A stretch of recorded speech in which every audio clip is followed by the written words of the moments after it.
Elevate your new week, fuel your success. SSM invites you to kickstart each weekday with our news update, Between the Lines, featuring the week's top news and analysis, and the most attention-grabbing lines, deciphering world event. Yes, viewers, let's cipher world event again today, 27 May 2024. My name is Mark Godwin Iweajua, and we're here to do our Monday update, Between the Lines. Between the Lines is done with my colleagues and friends from different parts of the world.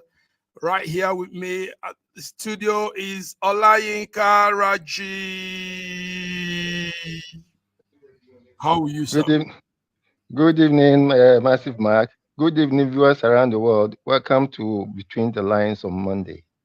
Yes, Between the Lines on Monday, and we have our guys, our people, great men and women. Right there in London, UK, is Fiona Akuno.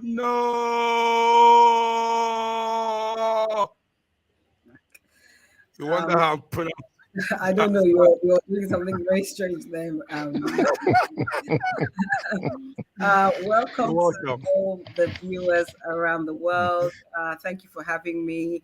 Happy Children's Day to all the people with children celebrating today. I just want to wish you guys, I know it's nearly the end of the day, but I hope you all had a fantastic day. Yes, we're coming to that. We're coming to the Children's Day. It's an important day for the kids in Nigeria, but we can't go in without our man in Toronto, Canada, Sir George Koo. Sir George, welcome to Between the Lines. Well, thank you so much, Mike Godwin and Soyinka Raji and Fiona Akano. We just want to welcome you all to the show. And viewers from around the world, this is our day when we get in between, in the middle of everything concerning you, and we dig deep to bring you the news and the answers and solutions. I want to welcome you from around the world today to our show. It's going to be a great one. Indeed, and viewers are stepping in. You're welcome, Sir George. Guys, before we go on, let's just see this, then we talk. Childhood is about innocence. To the little ones who make our world brighter, may the laughter of children echo forever. Because every child is a story yet to be told. In their smiles, we find the purest joy. SSM wish every Nigeria child Happy Children's Day. Yes, friends, brothers, sisters. Today is Children's Day in Nigeria. It's actually in Nigeria and some part of the world. It's not global anyway. But the Children's Day is a special day. A day we want to celebrate the honor of children. So I want you guys to do your shout out. For me here, all I want to say is every child is a story yet to be told. Every little child also makes our world brighter. Children are such innocent, playful humans, and that child thing is also one phenomenon our Lord Jesus Christ used to amplify how it is in the kingdom of God. So special set of beings God created, and we're happy to be celebrating them, commemorating on this day of Children's Day, 27th of May 2024. Yes, let me start with George. George, I know it's not Children's Day in Canada. Tell us. No, it is not. Well, but we're celebrating. We're celebrating Children's Day too here. But it's not the day though, because there's another day that we're brought up for children. But children around the world, it's like a small village that we have anyway. So we want to wish them, prosperous future, bright future, and good education. They are the future leaders of our tomorrow. Whatever we're going through today, we are supposed to be laying foundation for them to, make an indelible mark in their lives through governance and through what we do individually, corporately, and families. So we want to wish them Happy Children's Day today. Thank you, George. Yes, Raji, let's hear you. Then the mother will give the last round. Raji, let's hear. I join Sir George to wish our children a Happy Children's Day. Every child is an unfolding history in motion. We used to be told that we children, when we were children, we used to be told that we were leaders of tomorrow. But I tell the children of today that they should not listen to that. They are not leaders of tomorrow. They are leaders in their own right, as at now.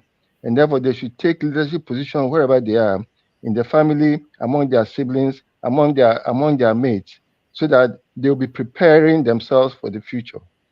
And the future is actually now. I wish them a bright future, a brighter future than we had. And the future is now. And yes, a brighter future now. than we had, we wish for them. Fiona, the mother in the house. Yes, you started your intro with that. Let's hear the concluding part now, Fiona. So I don't think I'm more important than any of the fathers here. So I think that's the first thing I'm going to say. I think that we're all equally relevant in our, in our respective children's lives. So I think, that accolade, I'm not sure, but I just want to say, to everybody out there who is blessed with having children, people they treat as children, nephews, nieces, people that they look after, just hope that you've had a fantastic day celebrating with them, especially if you're in a country that's celebrating today. We here in the UK, actually, today is actually our second bank holiday of May. So we've actually been at home or, well, doing different things anyway. And, for all the children out there, we're striving to try and make things better for you. And, the prayer is just always that, you'll be able to do greater things than we have done. And we just hope that the world is going to be a better place for you as you grow. Thank you very much, Fiona. So once again, let's run that clip. Then we come into our program. Let's run that children's clip. Thank you, everybody. Childhood is about innocence. To the little ones who make our world brighter, may the laughter of children echo forever. Because every child is a story yet to be told. In their smiles, we find the purest joy. SSM wish every Nigeria child Happy Children's Day. Thank you. Yes, indeed we do. And guys, remember, we've on several occasions in this program, in this network, we've talked about various issues affecting children, from the abduction, kidnapping, child abuse, and all that. And I think it's wise we'll continue on those dialogue, put to awareness the benefit of protecting our little ones. So, guys, let's come to it. Thank you very much, gentlemen. First of all, by the way, we can talk about children, especially in Nigeria, where they're celebrating, children, without talking about some of these atrocious things that are going on in our country, and that is kidnapping of babies and kidnapping of these little girls or boys, and then selling them off, or kidnapping them after the mother gives birth to them and then sell them. So we cannot talk about, congratulating the children for them to enjoy themselves. But there are children that are also in this dire situation, not knowing where they are going or who their parents are because they were stolen. So we need to really pray for them that God will expose all these syndicates that are selling children and ensure that every child have the opportunity to be raised where they're supposed to be raised, rather than selling them off into others who are adopting these children and doing whatever with them. So I just wanted to say that. That's a noted statement. Thank you very much. Yes, so let's come to it. But before coming to the major stories, let's look at also some follow-ups. When we give news updates, we also do follow-ups to it. One of it we had on Friday was we were hearing that Papua New Guinea, remember Papua New Guinea, we gave that update on Friday. So far, 2,000 people are feared being buried alive by that massive landslide. So Papua New Guinea is on the radar, and everybody's looking at how we could. I mean, that's a terrible one. What happened was sand, huge bomb of sand just covered people, and 2,000 is the figure as at this afternoon. Maybe that number will be increasing too. So Papua New Guinea, 2,000 people buried alive, and survivors we're still checking on the survivors. The government says so. Also, one of those things we need to give a follow-up. Guys, you all will need to add to this. The situation back home with Peter Obi and Wole Soyinka. Now, we've been following the news lately, how Wole Soyinka has been making some utterances. Now people are saying, is he doing this to distract people from the core issues on ground? Is he saying all of these things, making comments to remove attention from problems facing citizens of Nigeria while we are just talking all these intellectual things? Raji, let me start with you. Wole Soyinka, yes. Wole Soyinka's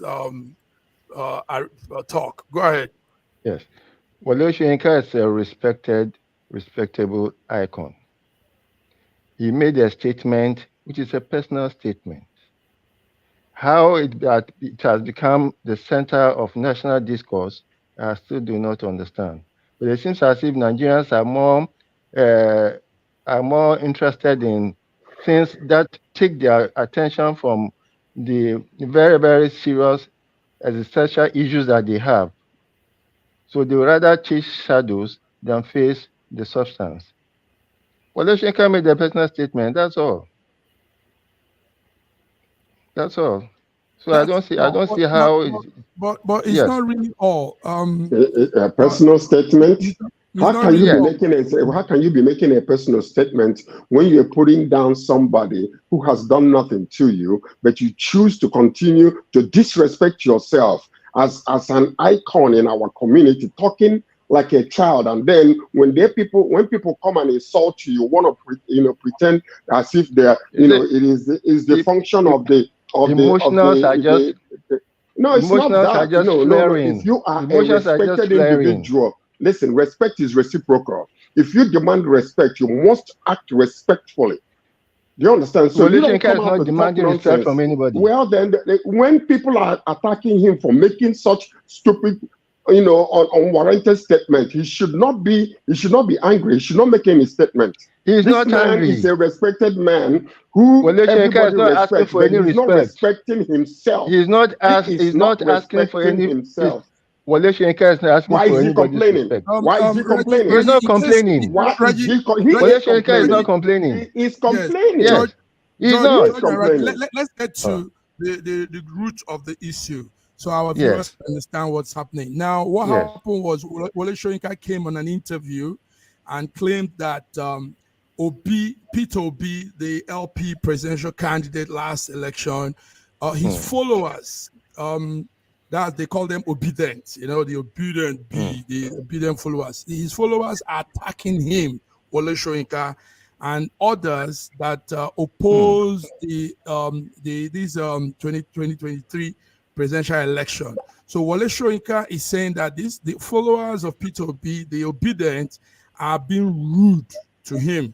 Now, why it's becoming an issue is because people are saying Wole Soyinka is using this whole thing to create like a buzz around himself, so that he distracts the attention of people from talking the real thing, the real issues on ground. Wole Soyinka doesn't have to create a buzz around himself.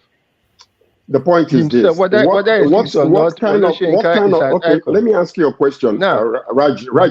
I didn't ask any question. Raji, hold on. When he came out and said that Peter Obi is unfit to govern the nation, that he should not come out, it's a personal. So when you do a public statement, you must expect, responses and reactions. If he's a respected member of our community, he's supposed to be respecting himself. Well, he doesn't care. Why is he complaining? Why is he complaining? He's not complaining. He's not controlling. He is complaining. He's saying that obedience that Peter Obi is unfit because he's not able to control his followers from insulting him. That's what he said. He's complaining. You don't tell me he's not complaining when he's out there complaining. So where do you stand? Where do you stand? Let's hear from campaign is over, politics is over. Let's face. That's what he's doing. He's discrediting Peter Obi when the politics is over.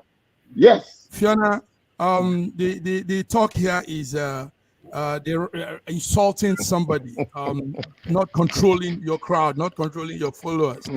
And Peter Obi, like he said, has no power over disobedient. The obedient thing is not like it's an arranged thing. It's just some fans, some people that a rabble. follow up with him and all that. It's not like an arranged thing. So he can't come and say, you people don't do this, don't do that, because it's just fans, people that like him. So what will you say? Wole Soyinka's response? It's actually a mob. Sorry, what did you say? What will I say about Wole Soyinka? What? I mean, him coming on board and creating this whole rad matters. I don't know how you put it. That people are not respecting him enough. He's old. He's an elder man. He's this and that. And so to start with, the whole thing is nonsense. That's the first thing. So the whole thing is arrant nonsense. That this is a non-Nigerian. He's nearly 90. He's going to be 90 in July. Yeah, so he's not a young. Yeah, acting like a child. He's an elderly person. So this is somebody who is supposed to actually not be involved in childish things. So we've got to give him the grace that maybe all is, we've got to give him that grace. However, I think that, of course, unto whom much is given, much is expected. We kind of expect that an elder statesman will be talking about peace and peaceful things. But if we really drill down to the bones of it, Wole Soyinka is he's a Nobel laureate, he's accomplished, he's world renowned, he's amazing. No, don't get me wrong. And I stand with that. And I'm very proud as a Nigerian that he's a Nigerian.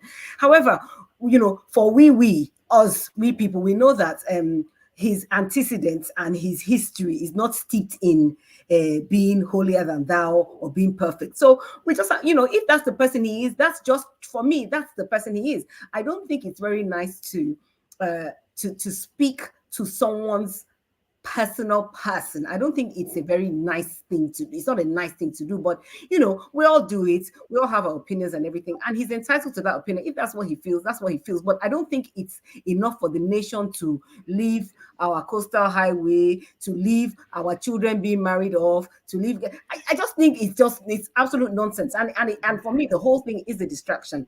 As for Peter Obi, the obedience, I think that's it. The obedience are always going to whatever Peter Obi does. I've talked about this before on the show that he has such an iconic status that anybody that comes for him, Nigerians, we are like that. If you come for us, whatever group of us, we are going to attack you. It's not a thing. If you go on any social media, if anybody outside Nigeria makes any attempt to even make a reference of any kind of no matter how bad we are amongst ourselves, we know, but we don't. So definitely his followers are not going to take that lightly. They're going to respond, but I don't think it's enough for us to be talking about and going back and forth about it. It's nonsense as far as I'm concerned. It's ridiculous. We don't need to. Can I add to what you're saying? You see, if every man there is a king, and in every man there is a fool, and both men and women. If you appeal to the kingly, the royalty in somebody, they will give you royal treatment. If you appeal to the fool in people, an elderly man like this, almost 90 years old or going thereabout, ought to actually respect himself. When he speaks, everybody ought to stop and listen. Right now, what he's done is he's becoming so juvenile, like he's losing his mind. And I respectfully ask him to step out, step back. Let's respect what you have achieved. There's something to say about the age. At a point in every human life, man or woman, when they get older, they begin to, that process of drop that. Mark, drop that. Don't give him excuses. Don't give him that man is not senile in any way. That man still has No, if he's not senile, that means that he deserves what he's getting. If he's not senile, he knows what he's getting. Exactly what he's getting. He doesn't care what you are saying. He doesn't care. Well, he should not. He should stop crying then. He has made his point. He has moved on. No, let him stop crying. You are the guys who are getting so emotional about this thing. We're not. Conversation. Let's bring in. Sorry, can I just finish? She was talking. Fiona was talking. I want to speak to that comment that about senility or no senility. I think that when people get to a certain age, there's a way they respond to things that, because it's not even about him being senile or anything. It's about the fact that actually they have earned everything, and they will speak to however they feel, which is fine. I don't think a personal attack on anybody is fair, and I don't think it's right. But we're all behaving as if Wole Soyinka is some kind of holy guy. We all know his background. Yes, we know his background. Yes, you know his background. And what do you know about his background, Mr. Chief Judge? What I know about his background, I'm not he surprised. hijacked. Do you know? I know the history of the man, how he hijacked the government and his imprisonment and every statement he's been making. Yes. So, I mean, he should not even, most of the people that are attacking him are like him when he was younger. So why is he attacking them? Why is he attacking them? All right, guys, they can't be like him. There's no one like they can be like him. Today is Children's Day. And there are some people that also are in that ministry of taking care of children, working with children. So I want to bring in, she's gone off, Emir Benson from Turkey. Okay, another man that looks after children through the medicals is our man, Dr. Godwin Ibe. Dr. Godwin, Sorry, just can you? Dr. Godwin. Oh, Dr. Godwin is... Sorry, I think that, this was kind of very loud. Yes, good evening, everyone. Happy to be amongst you once again. Good evening. Good. Yes, it's good to have you all here today. Yes, Emir Benson, can you hear us? Yes, I can hear you. I hope you can hear me. Good. Before the program, we did a little small tribute to the children. And you've told me how you work with them, you teach them, help them. Now, what would your words be on a day like this? Let's hear something for you, for the children. Okay, I'll say it from a mother's perspective because I'm like a mother to children here. I'll say on the golden, I don't want to be poetic. Okay, children is our future, they are light, and they hold a very precious place in the world that we need to show them the right path, and we need to tell them the truth of the past, and we wish that the journey becomes very sweet for them in the future, and that we, the parents, too, do not create a future for the children that they will be despite for us for. That's my words for the children. Nice. Thank you very much. I hope you have a section in your book, Being Nigeria, a section that talks on children too. Dr. Godwin, yes, can you hear me? So what do you have? Yes, I can hear you. What are your words, small words for them on a special day like today for them? Well, unfortunately, this program isn't really for kids. No, it's not really for kids. I think for parents around the world, it's important to know that children are jewel, children are a treasure. They are there to continue our legacy and to follow our footsteps. And of course, if we continue to add value to the world in whatever we are doing, they will take after us and add more value. I want to celebrate all children around the world and hope that we would continue to leave the world a better place for them. And that means more innovations, less wars, more compromise, more peace, and more negotiation. Thank you very much. Thank you very much. Also, while we were talking on the children, George said something. We need to address issues bordering on them. But George, do you know that the Minister of Women Affairs in Nigeria, Uju Kennedy, you remember he blocked that mass wedding that was to hold in Niger State. Now he has changed. She has she now has said they can go on. Can you imagine? Now, orphans, little kids, young girls will be married in a mass wedding in Niger State. A move she earlier criticized, but she now agrees with. I don't know what problem might have happened behind the scenes. I have. Okay, go ahead, Fiona. Let's hear you. Let's hear what happened. So her opposition to the situation was that she wanted to be sure that the people that were being married off were above the age of 18, so as not to contravene, in quotes, the Nigerian law about the age of, of majority. So that was her reason for that. So that was her reason why. And after going back and forth to court, it was apparently it was discovered that all of them are over the age of 18. Apparently, the second thing was that because I think one of the narratives that was put out there was that it was kids that were orphans, etc., etc. But it wasn't actually. There were actually some people who that weren't orphans. They're young ladies, and to my horror, I actually there was a mother of one of the girls who was talking about the gifts they have been given by the state. They've been given a sewing machine and I don't know, some other ridiculous nonsense. Anyway, I don't know. I can't remember now.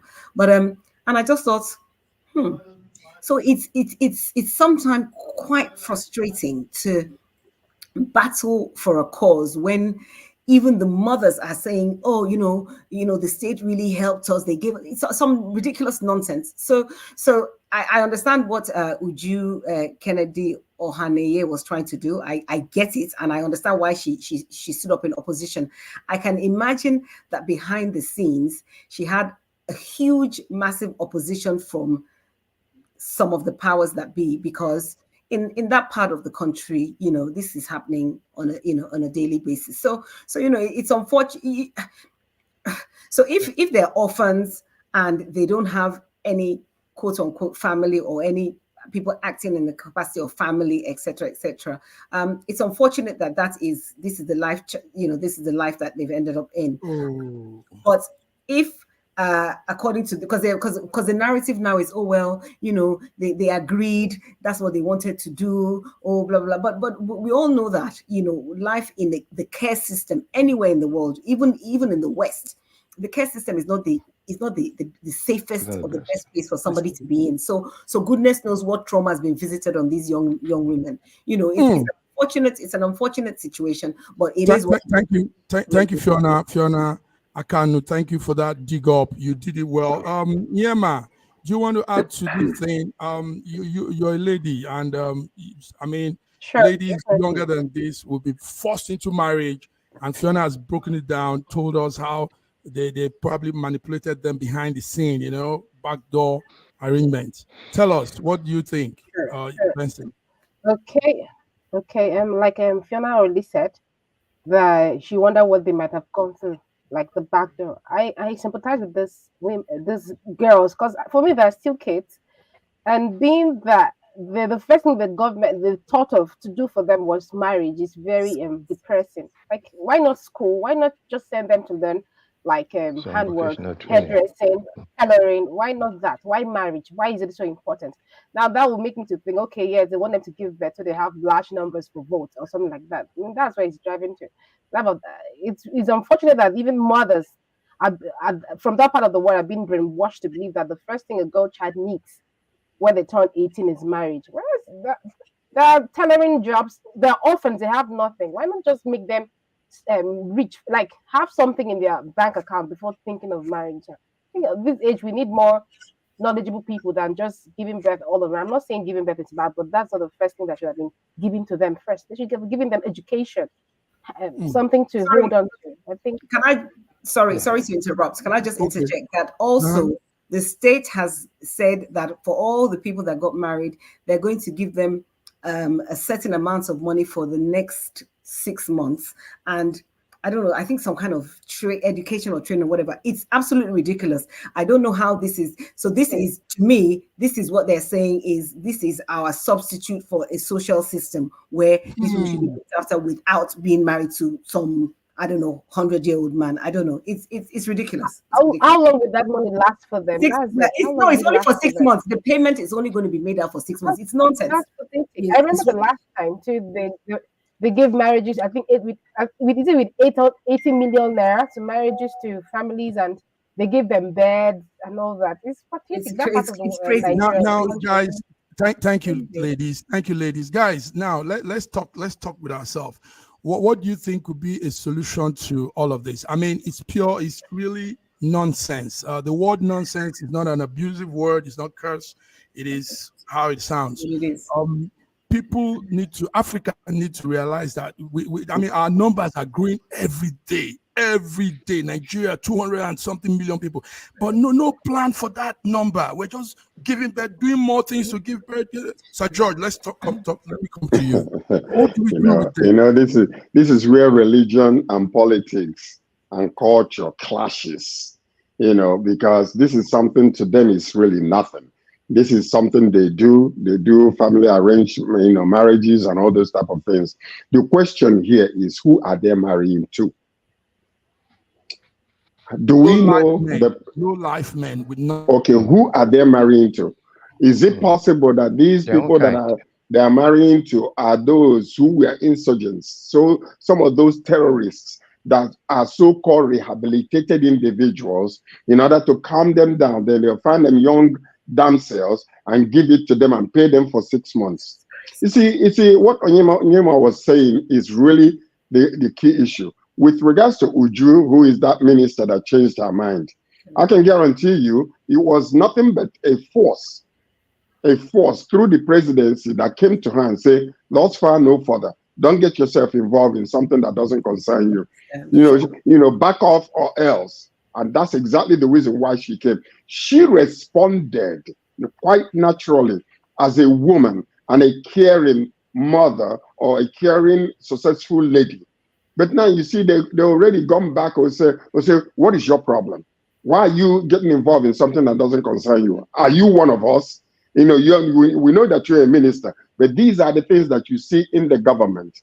But what I'm saying is this: we need to really be careful, because number one is, you might just brought out, why didn't we just take all that money you're going to give them, train this young lady, take them to colleges for 2 years only. They can learn skills like trading, they can learn skills like sewing, they can learn different kinds of skills. When they come out, the problem we have is, even after they train, where would they get the job? Because the government is not providing any jobs. They're not bringing in any jobs. So that's the problem. So maybe this is a very subtle solution, not to have too many people being educated, and because there will be no jobs, and the high inflation and high unemployment will eventually come. So it is a sad situation all around. I hate it, but what can we do? What can we do? Raji, yes. I remember during Obasanjo's regime, he came up and said, we need to checkmate our population. It's growing out of control. And like George just said, no job, nothing, but we're growing in numbers. And now these little girls will become, by next year, June, July, they'll be having children. These little girls will be carrying babies, Oh yeah. Numbers will be increasing. Several babies too. Several babies too. Some might even have twins, triplets, and all that. Raji, what do we do? How do we really come to our senses and stop some of these cultural, traditional things that have never helped our lives? With Uju, it was just a clash of civilization. She could not even understand why a government should be interested in marrying off so many ladies without any training. She could not. And then, like my other colleagues have said, she had to have been subjected to tremendous pressure, especially from the malams, from the imams, and from all the Muslim clerics. In fact, there were threats on her. There's hardly anything she can do. Let us accept that we live in a multicultural environment, and therefore the thing that will be looked at as very, very strange in the South is normal to them, most of the North. Raji, before Dr. Ibe comes in, let me just say this. Does this not work in that weaponization of poverty? Because if all these guys that are being married to these young ladies that have nothing, and each family now will now depend on the under the table crumbs that fall from the master's table, what would you say now eventually when they come?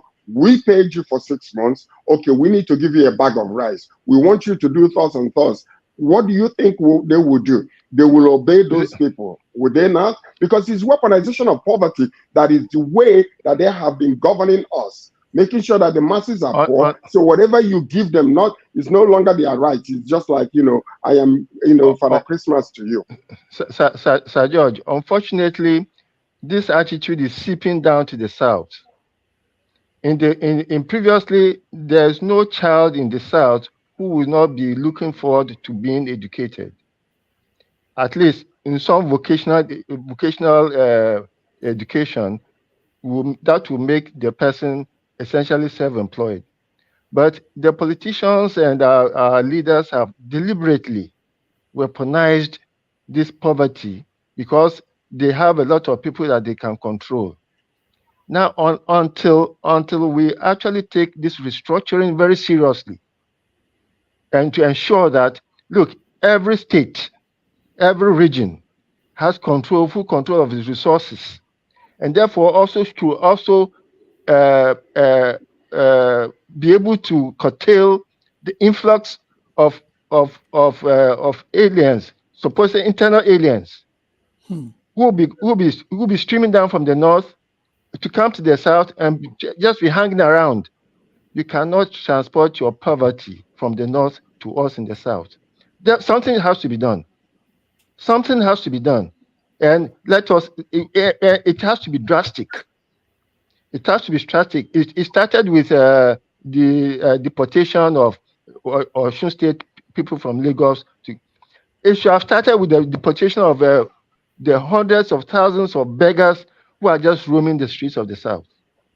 Where are you coming from? Okay. What are you doing in the South? Gentlemen, it's a yes, serious it's a serious matter. And we have to take it seriously. Now Uju has said they can go ahead with the marriage this week. Probably the marriages will be going on, be conducted. Little girls being forced into life they never planned for. Dr. Ibe, it is not being forced. To them, it's not forced. Okay. To them, they are helping them to settle. Can you imagine? That is the clash of civilization that I was talking about. That's the clash of the civilization that I'm talking about. Okay, let's hear Dr. Ibe. Dr. Ibe, tell us. Dr. Ibe. Well, I listened to what everyone has said, and everyone is making a point, but there's something like we're not quite getting. For me, I see this differently. I see this like a square peg in a round hole. The idea of getting married, even at a young age, or even at a woman without vocation, there's absolutely nothing wrong there. If the man is able to lead, provide, protect, and the lady is going there to help him fulfill his mission, standing by his side, there's absolutely nothing wrong. Actually, cultures for so many generations where before this so-called fight against, in quote, patriarchy has all led to problems we currently see in the West and in most countries in terms of fertility and very low replacement rate. The family structure where a man is able to protect and provide, and a woman plays, and is not afraid to say, I'm the head of the home, even though we are equal human beings. And the lady is able to take her role and femininity and support and provide.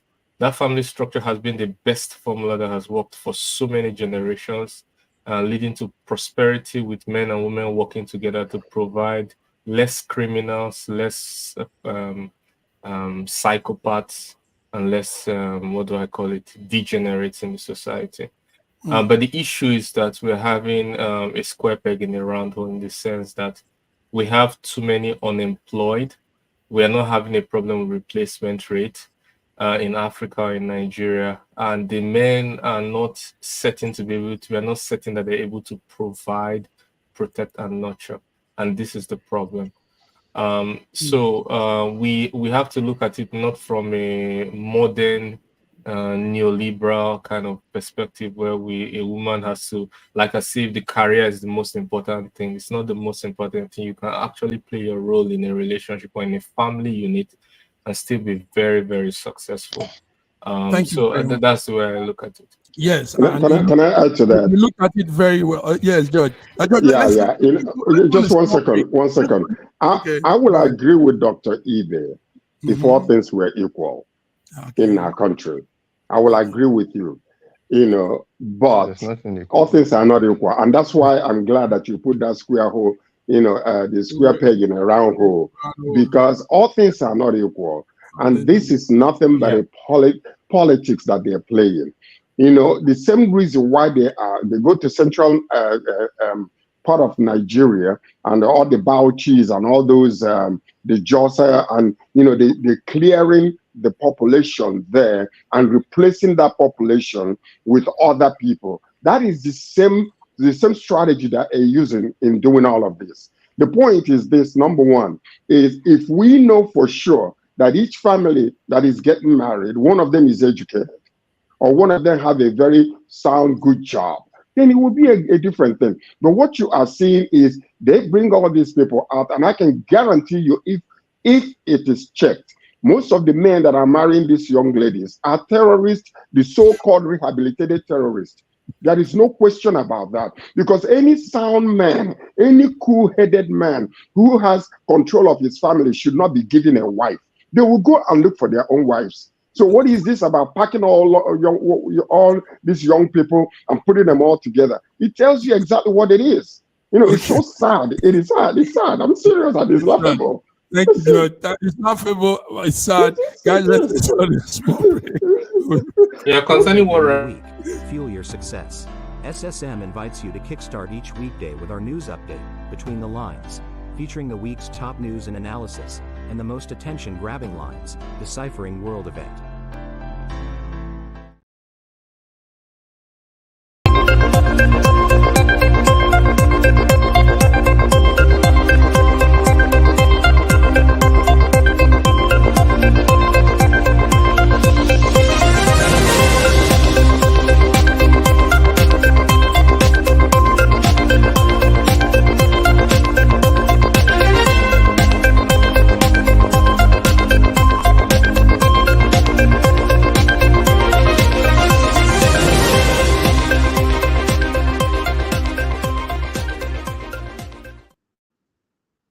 Yes, Monday Between the Lines, 27th of May, 2024.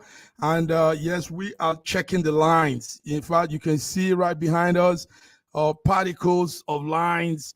And my guys, my coordinators are all there with the lines too. So you're welcome, guys. You're welcome. The discussion is getting hot, but more hotter things are also happening. George was talking about priestly monarchy things and all that earlier on. In Kano State, for our viewers watching, Kano State is the north side of Nigeria, and Kano State is a beautiful state. It has two groups of people: the Hausas and the Fulas. The Fulas are the Fulanese, and Kano State, as far as the population census concerned, Kano State is the most populous state in Nigeria. Kano State is beautiful. Created in 1967, used to be called Northern Region, and is bordered with Jigawa by the northeast, Bauchi by the southeast, Kaduna by the southwest, and a beautiful state. I have been to Kano several times. I've stayed in hotels and resorts in Kano. I tell you, it's a beautiful state. But right now, it's not beautiful, guys. It's not beautiful. Let's see something, and we'll come to the discussion. There is war going on. There is between two emirs, and it's looking very ugly. Let's see. Now, what you're seeing is protests. People are protesting. The emir that was reinstated, they said no, they don't want him. And some Kano citizens went even in Abuja, that is not their state. They went all the way to Abuja to start up a protest. And what you're seeing again there is the man that was reinstated. That's Sanusi. I think we had this discussion last week. That's His Highness Emir of Kano that was dethroned for 4 years, Mohammed Sanusi. and he's been brought back. Now Sanusi is, in fact, we have a video of him when. Sorry, not this one. So we're trying to make the story to the viewers watching. Sanusi, man, I was brought back from the reinstatement letter, reaffirmation letter, restoration letter. It's a letter that makes the history of Kano. The Emir has just received. Okay, that's him taking the certificate of recall, of return.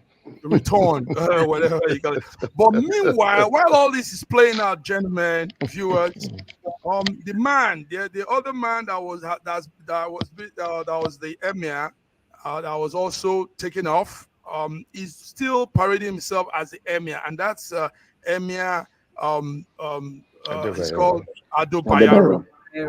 Now, what has happened is there are now two traditional courts for the Kanu people. There is the court inside Kanu called Gidan Rufa. That's the palace, the headquarters of the Kanu Emir. Now, there's also the Gidan Nasarawa, where the Adobayaro is now situated, and from there he's doing his own thing. So, guys, let's talk about this because it's an issue. Let's see Adobayaro in his own corner. That's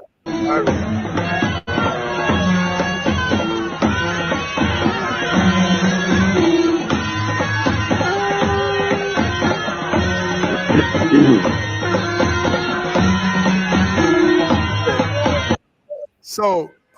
Let's start with Raji. Raji, make a sense for us. Make a sense of this whole thing. Kanu, yes, and all this. Yes. Go ahead, Raji. No, I had my youth service in Kanu, and I stayed in Kanu for 5 years during the turbulent days of Abubakar Rimi and Sabo Bakinzu. It's all politics. It's all politics.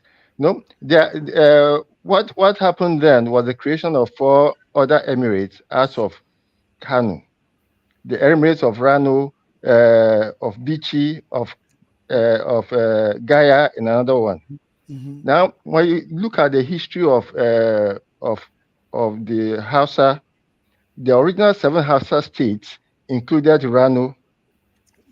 So Rano, not being an emirate today, is actually a means of oppress. So those 4 emirates will continue to agitate for their own emirates, and that has been the situation all the time. They are fighting against Kano dominance. Now, as for the 2 emirs now. The first of all, the enthronement of Sanusi in 2015 was against popular choice. It was all political. So when he was enthroned, there was demonstrations. When he was dethroned, there was jubilation. Now that he has been re-enthroned, there's demonstration, and there's the whole process is so messy that I think what they did was to trick Adobayaro to go on a trip to Ijebu-Ode to go and greet Aujale.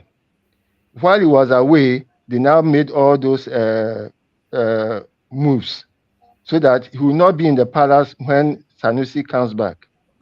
But as it is now, they are cousins. Mm-hmm. They are cousins. Sanusi is married to Adobayaro's younger sister, and they are cousins. They are cousins. So it is their own problem. They will sort it out. It's a family feud. It's a family feud. They will sort it out. That's what it is. A family feud. And they grew up together under the same. They grew up together. Yes, and they share the room together. Mm-hmm. But why we are concerned, why we're bringing it up as an issue also is because it's escalating to something that might blow up to the government and everybody. It's a local problem. Earlier, Kano has the highest, is the most populated state in Nigeria. So what happens in Kano can reflect around the country. It is not going to. Can I say something? It's a storm in a teacup. It will stay in that teacup. The point is this: number one, when Sanusi was dethroned, he went to court, and the court sided with him and said that it was illegal the way they did it. Okay. But because as a result of that, nothing was done for a period of time, for almost 4 years after he won that court case. So now the question is, now that they have decided to, bring him back again, in obedience to the former, when he went to court, he won the case. But nobody came up to say, okay, step down at the burial. This Sanusi is supposed to be reinstalled. So possibly they did that in a way so that there will not be any feuds or any type of physical fighting or the military coming against each other or the forces or something like that. But personally, I believe that it was infiltration of politics into our culture and tradition is so sad. And that's why it ought to be different. We need to really stop this nonsense that we are doing, because we are bastardizing our culture. We are just, messing it up, allowing politics to come and intermingle. And, just the whole thing is laughable. It's funny. Let them deal with that situation. That is an easy way to do. Let them appoint the elders to come and sit down, negotiate with one another, so that it remain a family situation, so that the person whom they decide to be enthroned, let them be there.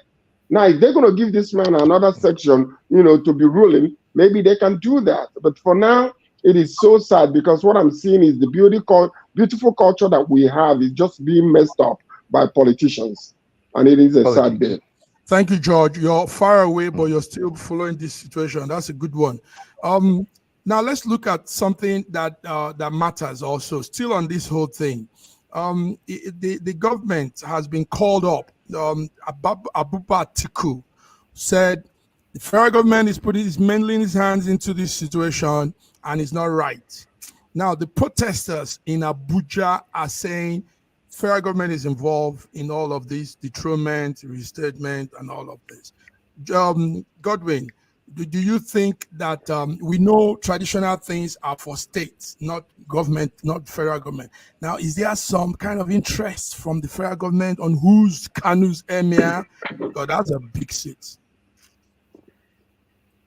Well, for now, they're just allegations, unproven allegations, to be fair.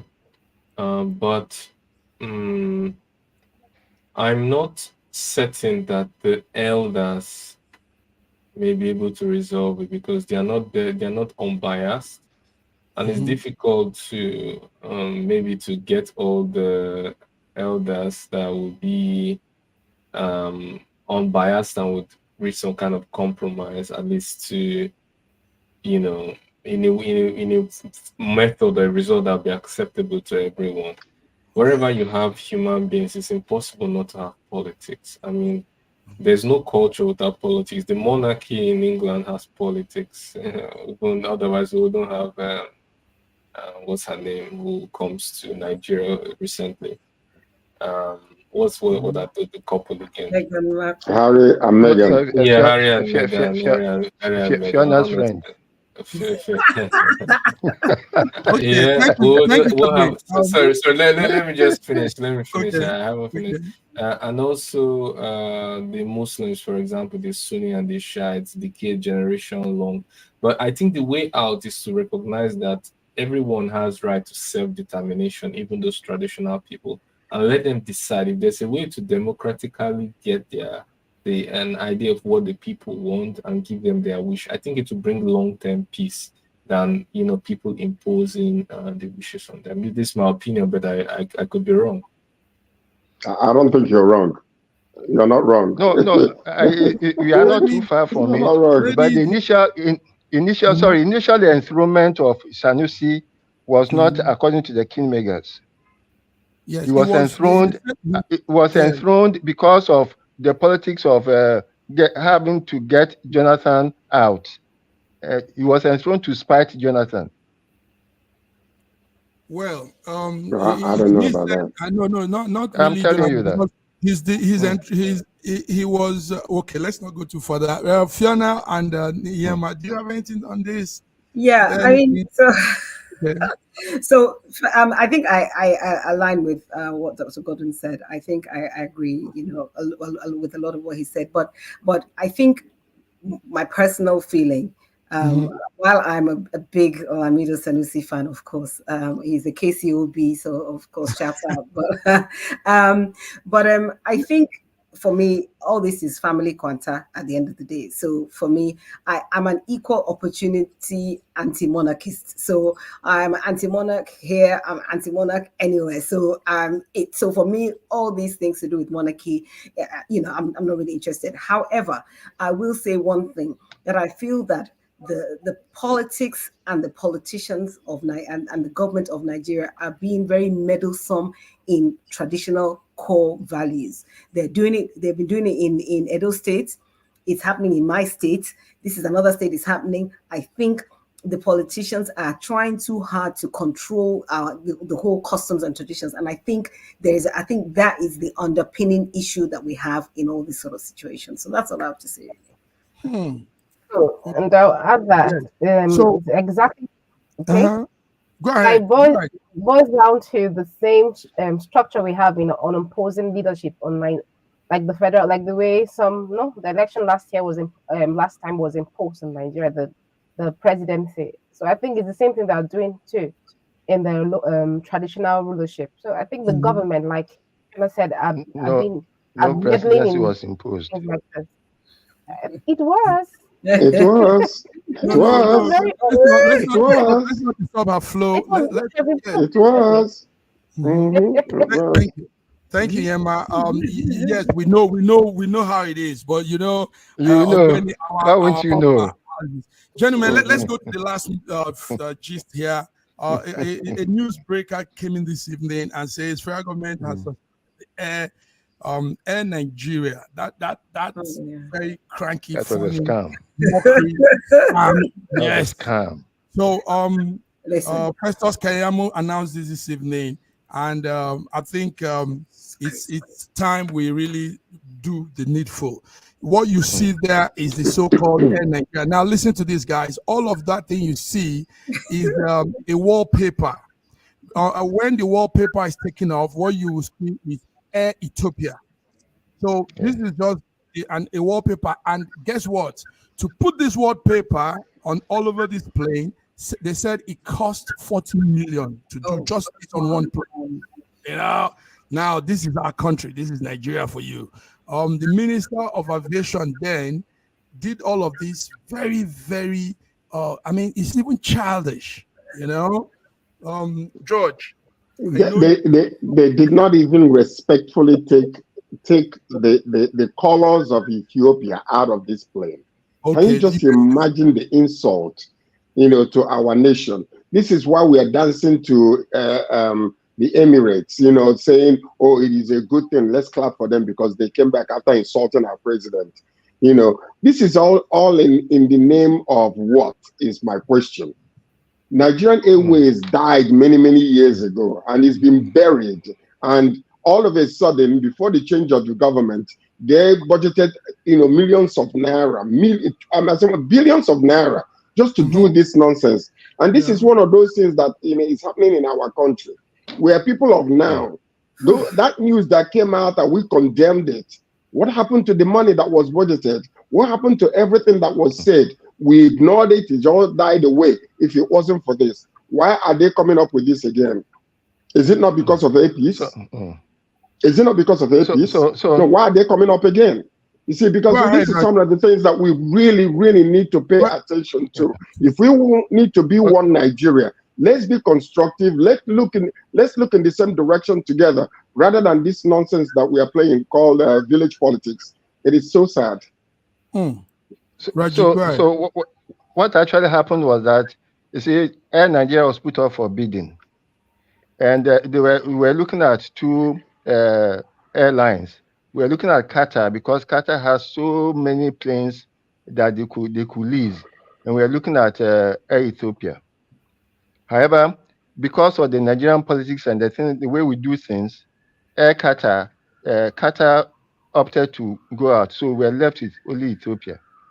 And then they signed some agreement with Ethiopia, but everything was a scam. From top to bottom was a scam. Oh, dear. Stop that. It's good you brought up that, Raji, but This is Niger for you. The truth of the whole thing is it's just rough business deal. We are not supposed to align with any airline to do anything. Nigeria can afford to stand on its own and run its own fleet, bring its own planes, run the business. I mean, that whole thing was just crazy. Yeah. It was a scam. It was a complete and absolute scam. Call it what it is. There's no need to paint pictures. It was a scam. As a matter of fact, one of the people who were involved in the whole process had suggested that why doesn't Air Nigeria become a public affair, a public liability, where every Nigerian could buy shares into Air Nigeria. And that could have been a good one than this. That could have been a much better business thing. Yes. Okay. You know something. They won't have control. You know something. You know what is going on. Okay. The president of Nigeria, Bola Ahmed Tinubu, just recently went to brag on David Umahi and the Calabar Lagos road, and he's talking about his bragging moments. He's bragging because finally what they were wanting, they have achieved. They have destroyed the businesses in front, and they go back to the original road that they were supposed to have remained with. Okay, now he's bragging. That bragging actually is not about the road that is going to be built. Now we have found a very successful way of, siphoning money from the company, because you watch and see. I said it before. Most of the things that I will say, I'll come back again and I will confront, everybody here, because it's going to happen. You will see that this particular road they're talking about, once it passes Lagos or the West, it will stop. Watch. And the money that was budgeted for that land, money that was budgeted for that land, will have 1/3 of it will be spent, or and the rest of them will disappear. That's what you're going to see. Now I'm hearing. Now I'm hearing that. Yes. Sorry. Now I'm hearing that they have given sections of the road to different contractors, and therefore the contractors will be working simultaneously. Interesting. Yes. Yema, okay, Godwin, let's hear from you guys before we take it off. Yes, go ahead. Yeah, go ahead. I think this is just the whole issue of accountability when it comes to Nigeria. Nobody is ever held accountable for anything. I think that's the inherent problem across the board, across everything that we try and do. There's nobody held accountable for it. 40 minutes, we throw numbers around as though it's child's play. Meanwhile, we have kids that can't go to school. We have universities that are on strike. We have all crazy things going on. We're talking about anthems and all crazy things, but nobody. Pension, mention pension too. Pension. Yeah, exactly. So nobody is ever held accountable for anything. We just have this big old conversation, but nobody is ever actually held accountable for anything that happens. They put a skin on an airplane and it was 40 million. I mean, this is crazy. This is crazy. We missed talking about the anthem thing. We might do that on Wednesday. But guys, Godwin. No, that's an unnecessary distraction. What do you have on the Godwin? I want to say that it's obvious to say disgraces. Like I said, when you are on stage, in the circus, you have to dress like a clown, and when you're surrounded by clowns, you have to put on a red nose, and maybe that's just a reflection of the symptom of the role of being a clown. But I would like to say the idea of publicly traded company. It may not really work because you see, publicly traded companies have there are different class of shares. Yeah, you know that. Yeah, there are shares with voting rights, and it's not about. And people don't buy shares because they're trying to buy patriotic shares. Yeah, they buy shares so they To appreciate. make money. Shares so they appreciate. But Yeah, we you're were selling it. comparing it to this whole plan, this No, I whole was trying to thing. give. I was trying to give an Yeah, idea from an economic you know. perspective. Let me Uh, land. Yeah. So a better way would be to create an incentive for a capitalist, for a private venture, yes, to come in and take the risk. Risk return ratio should be high. Return risk ratio should be high, so that he sees that the possible returns can offset the visible risks, and that's by making, for example, tax incentives or tax breaks, supporting in terms of fuel, covering up some maintenance, or even giving some initial capital in terms of, because you need some. We talked about Qatar having a lot of aircraft. You need some minimum quantity of aircraft to take up, and then also create a competitive regulation, deregulation in terms of allowing more people to come, removing market barriers and making competition there. It will allow more. Even give out the name Air Nigeria as a kind of franchise, and then someone can buy that name and use it for a particular period of time. Sorry, Gordon, you've forgotten Arik. Arik was supposed to was being funded to be Air Nigeria, to be the face of Nigeria. And what happened to it? Yeah, That's funded by who? Funded by. I'm not saying funded by the government. The government role is not to fund. Yeah, the government. I mean, just support, create the environment, regulate minimally to allow to attract people to come into the sector. Yeah, you are talking about a sane environment. You are talking Nigeria where the government always want to have control. Time flies when we're having fun. Yeah, yes, of course. That desire to want to have control when you do it so poorly is the problem. Yeah. The best way would be to allow to create that environment that will attract someone who is ready to take the risk, and allow him to breathe, in the economy. Allow him to breathe. Yeah, man. What do you have to say generally, not just on this? What updates do you want to give us before we take it out? Come on. Okay, it's really concerning the Nigeria, that the government is telling the people like this. It's very sad. Let me just say that. And that's one of those things that makes you frustrated for being a Nigerian, like sad. So I'm sad hearing that, actually. It's sad. So okay, guys. Thank you very much. Listen, time flies when we're having fun, but I mean, it's worth it. The fun has been great. Connected. This is our own portal. Everybody here, George from Canada, and Raji from Lagos, Nigeria, Yama from Turkey, Istanbul, Fiona from London, UK, Godwin from Russia, Moscow, Russia, and myself from Milan, Italy. Guys, we'll be coming back Wednesday. More things. National anthem is being reversed. We might be saying the other side of the anthem. I grew up reading that one anyway, so I know it off head. Oh God of creation. So join us on Wednesday when we'll be reading the national anthem the other way around. All right, guys. Have a beautiful week. We love distractions. We love distractions. We love distractions, Yes, sir. Elevate your new week.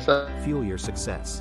SSM invites you to kickstart each weekday with our news update, Between the Lines, featuring the week's top news and analysis, and the most attention-grabbing lines, deciphering world event.